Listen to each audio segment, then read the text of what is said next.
Emma imagines the course that her and Frank's love affair will run. In her mind, her fantasy always ends with her refusing Frank. She believes she loves him, but not so much that her happiness depends upon him, and that he loves her, but that his feelings are probably changeable.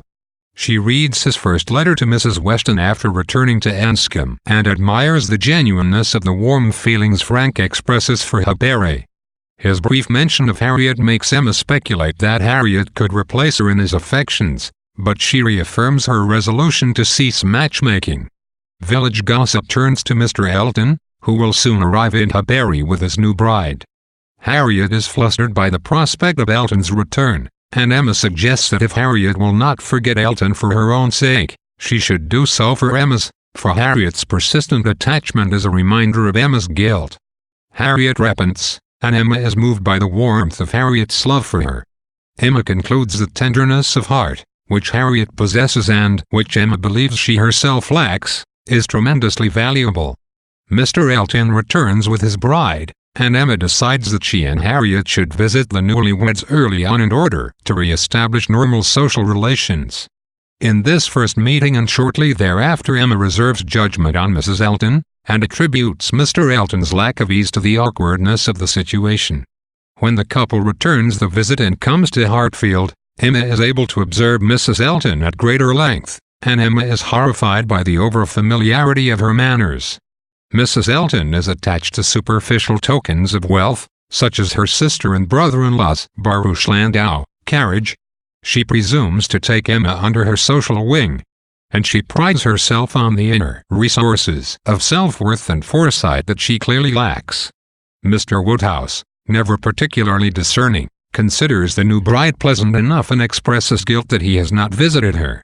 He cannot understand Emma's consternation when he suggests that a bride, you know, my dear, is always the first in company, and that a bride receives the utmost in politeness and good manners.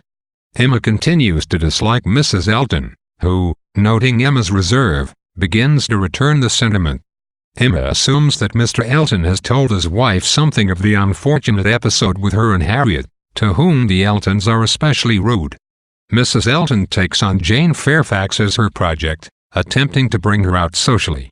Emma is puzzled that Jane refuses another invitation to join Mr. and Mrs. Campbell and Mr. and Mrs. Dixon in Ireland. She is also puzzled that Jane accepts Mrs. Elton's attentions, and she discusses Jane's actions with Mrs. Weston and Mr. Knightley. Mr. Knightley defends Jane's acceptance of Mrs. Elton's attentions, and Emma takes the opportunity to probe Mr. Knightley on his feelings for Jane, telling him, "The extent of your admiration may take you by surprise one day or other." Knightley seems flustered, uneasy, and embarrassed and wonders whether Emma has been playing matchmaker for him.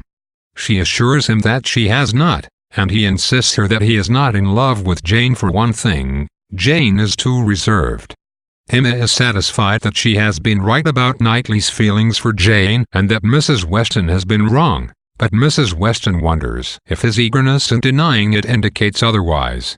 In these chapters, Emma's imaginative preoccupations again shift their focus from meddling in others' lives to understanding the intrigue in her own. Earlier in the novel, Emma occupies herself by envisaging Jane Fairfax's supposed affair with Mr. Dixon, but Jane's reserve and Emma's growing compassion for her have made this line of speculation less worthwhile for Emma. Now, for the first time in the novel, Emma imagines herself as the heroine of her own plot. Even so, her sentiments for Frank Churchill are no more real than the feelings that she wrongly attributes to Mr. Elton, Jane, and Mr. Knightley. Notably, her feelings for Frank flourish only in his absence, which leaves Emma not unhappy but busy and cheerful.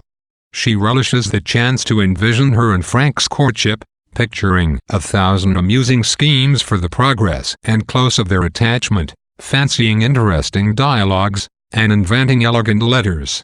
She does not seem to relish the prospect of a courtship itself. Meanwhile, Mrs. Elton seems like a crude parody of the earlier Emma, exhibiting Emma's mistakes in an exaggerated form. Mrs. Elton is constantly in search of young women to whom she can attach herself and introduce into her society, and she holds matchmaking an important goal.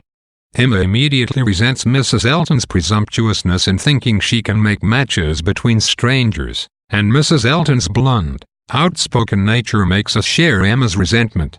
Still, no great difference exists between Mrs. Elton's behavior toward Jane and Emma's behavior toward Harriet, though Emma herself cannot recognize the similarity. Both Emma and Mrs. Elton are guilty of presumption,